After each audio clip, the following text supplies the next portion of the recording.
بسم اللہ الرحمن الرحیم۔ آج کے نوجوانوں کو ہمدردی کی ضرورت ہے۔ معروف واقعہ ہے کہ ایک نوجوان نے نبی کریم صلی اللہ علیہ وسلم کے پاس آ کر زنا کی اجازت مانگی۔ لوگوں نے اسے کوسنا شروع کر دیا، مگر نبی کریم صلی اللہ علیہ وسلم نے اسے قریب بلایا اور پوچھا کہ بیٹا، کیا تم اپنی ماں کے لیے بھی یہ چیزیں پسند کرتے ہو؟ کہنے لگا، نہیں، اللہ کی قسم کبھی نہیں۔ پھر آپ نے بیٹی، بہن، چچی اور خالہ کے متعلق بھی پوچھا۔ اس کے بعد آپ نے اس کے سینے پر ہاتھ رکھا اور فرمایا، اللہم اغفر ذنبہ وطہر قلبہ وحسن فرجہ۔ اے اللہ، اس کے گناہ بخش دے اور اس کا دل پاک کر دے اور اس کی شرمگاہ کی حفاظت فرما۔ راوی کہتے ہیں کہ اس کے بعد اس نوجوان نے کبھی کسی کی طرف توجہ نہیں کی۔ اس حدیث پر جو چند دن پہلے مدینہ منورہ کے ہر دل عزیز شیخ عبدالرزاق البدر نے درس دیا تو خود بھی روئے اور سامعین بھی روئے۔ میرا دل کیا کہ درس کا وہ حصہ آپ کے سامنے بھی رکھوں۔ شیخ کہتے ہیں کہ یہ 3 دعائیں، انہیں لکھ لو، انہیں یاد کر لو اور ان کا خوب اہتمام کرو کہ اللہ فلاں شخص کو بخش دے اور اس کا دل پاک کر دے اور اس کی شرمگاہ کی حفاظت فرما۔ میں پھر کہتا ہوں کہ ان کلمات کو اپنے پاس لکھ لو اور یاد کر لو، کیونکہ نوجوان آج کل فتنوں کے دور سے گزر رہے ہیں۔ میرا نہیں خیال کہ یہ نوجوان جو نبی کریم صلی اللہ علیہ وسلم کے پاس آیا تھا، اسے اتنے فتنوں کا سامنا ہو سکتا ہے جتنا آج کے نوجوانوں کو ہے۔ اس لیے آج کے نوجوانوں کو نیک لوگوں کی ہمدردی کی بہت ضرورت ہے۔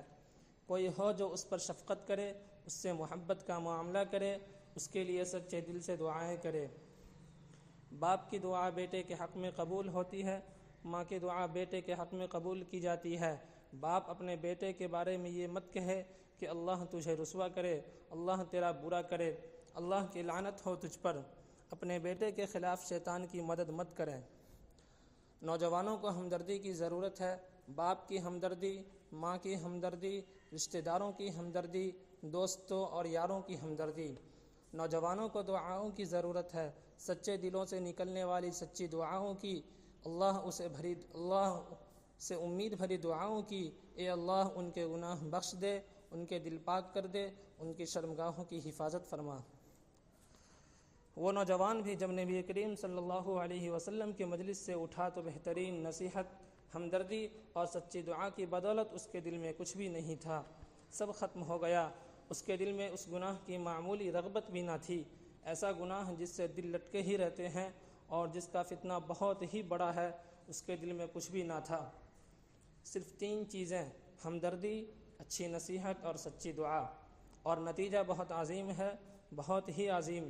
اللہ کی قسم، آج کے نوجوان کو ضرورت ہے کہ کوئی ہو جو اس کے ساتھ نرمی برتے، کوئی تو سچے دل سے اس کے لیے دعا کرے، کوئی ہو جو اچھے طریقے سے انہیں نصیحت کرے، انہیں سمجھائے، کوئی تو ہو جو ان کے خلاف شیطان کا مددگار نہ بنے۔